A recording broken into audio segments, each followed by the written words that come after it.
All he said was, your faith has brought you here, just believe that you're going to be cured. But if I've come here to be cured, it means I have to stop taking ARVs. The people who will stay there for weeks, I had this fever, like things, my temperature was up, my mouth was swelling, things were just going sideways. My mom went back to get tested after 3 months, and then her HIV was still very much there. This medication is for the rest of your life.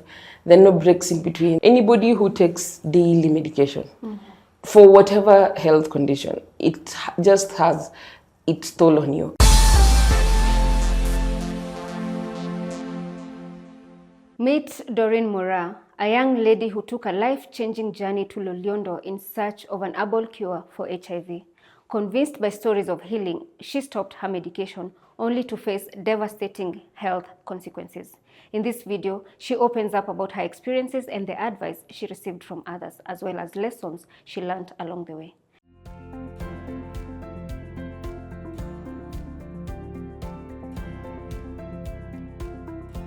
Babu Loliondo was a traditional herbalist. Yeah, I think he was a herbalist. So he came up with some random herb and said that herb will cure HIV, will cure all diseases actually. It was not just HIV. So there were so many people with chronic illnesses that went there, and my mom and I were part of the people who went there. And so we went, we got, what is it called? We got the cup, because it was just in a cup, drank it, and came back home believing that we have been cured of HIV. When you were in that place, how would you describe that experience? Did you think he knew what he was doing, this Babu guy? At that point, you see, the thing about selling people hope is it makes sense to the people who have come to seek it. Right. So to us, it made sense. We were not questioning this thing through logic and asking, is this thing even certified? Is it verified? Are there any testimonials? As we were going based on the fact that he is selling hope, and we were buying it. Yeah. So you went there, found hundreds and hundreds of people. Yeah, so like there was very, very long queues. There were hundreds and hundreds of people who'd gone there. So we went, we took the cup, because he had a very organized system of doing things. So you will all gather in his compound. He'd say a few things. He'd tell you guys, it's your faith that has brought you here. And now all of you will go back to your cars. You queue as he had like, I think I'll call them servers, because they used to bring them like in trays, and everybody picks a cup, pays their 100 Kenya shillings, and then you go. Yeah. How long did you stay in that place?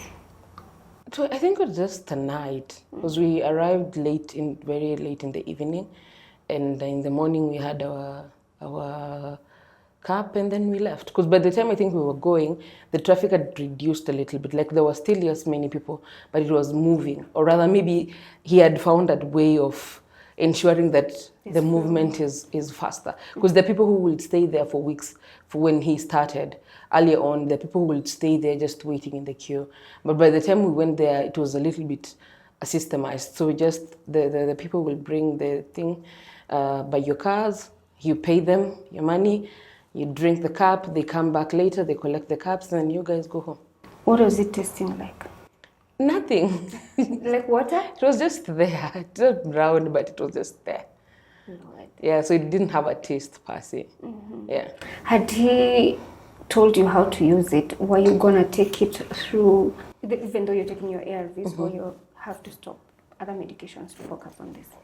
Well, he didn't say that in his words. All he said was, your faith has brought you here, just believe that you're going to be cured. So he did not advise against not taking ARVs, but if I've come here to be cured, it means I have to stop taking ARVs. Like, it just makes sense, you see. Because if I'm telling you have faith and you're going to be cured, then obviously if you are on any type of medication, you're going to leave it alone because you're cured. Yeah. So he didn't put that in words. He just, served it in a very gray area perspective. Yeah. How did you react to this medicine? In what terms? Did it affect you in any way in your body? Did you vomit? Did you? No, there was nothing. Nothing happened. We just took the cab and we headed our way home.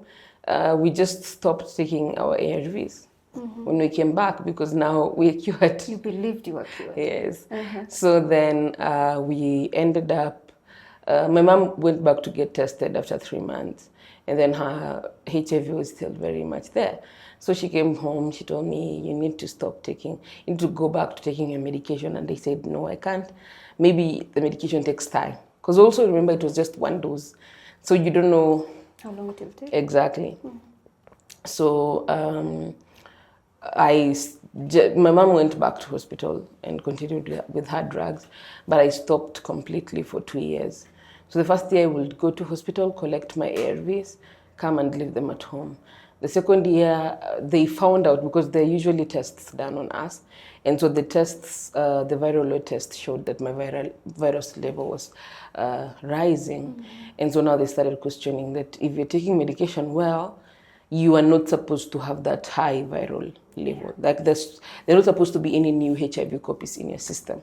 So now what is going on? So sometimes it can happen naturally. So things like drugs can resist you, or the drugs just are not working. But a major part is usually people are just not taking the treatment.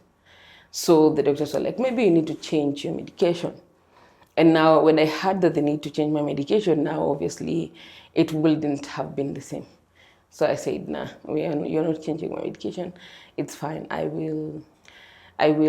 didn't obviously tell them that I was not on treatment, but now I stopped going to hospital altogether.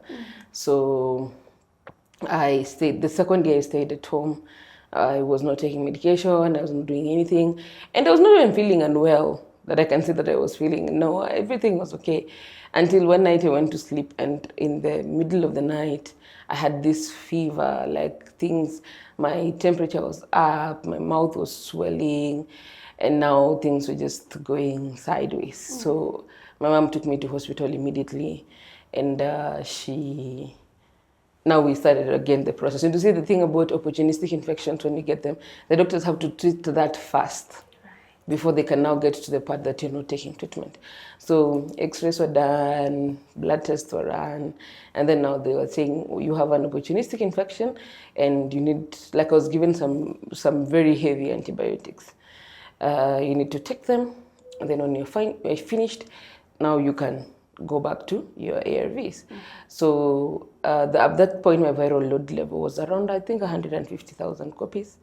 So that is pretty high.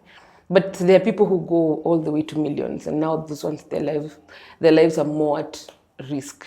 And even the HIV is more at a place where it can proceed to AIDS, or rather advanced HIV disease, and now expose them to things such as cryptococcal meningitis, things such as MDR TB, the multi-drug resistance TB.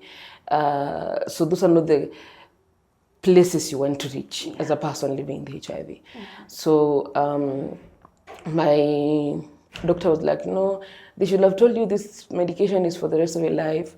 There are no breaks in between, there's nothing. And then I was like, I just got tired. You see, you have to understand that anybody who takes daily medication for whatever health condition, it just has its toll on you at one point. So at one point you want a permanent solution, but unfortunately when people have tried seeking these kind of solutions, they end up finding themselves in, either they lose their lives or we end up with more complications.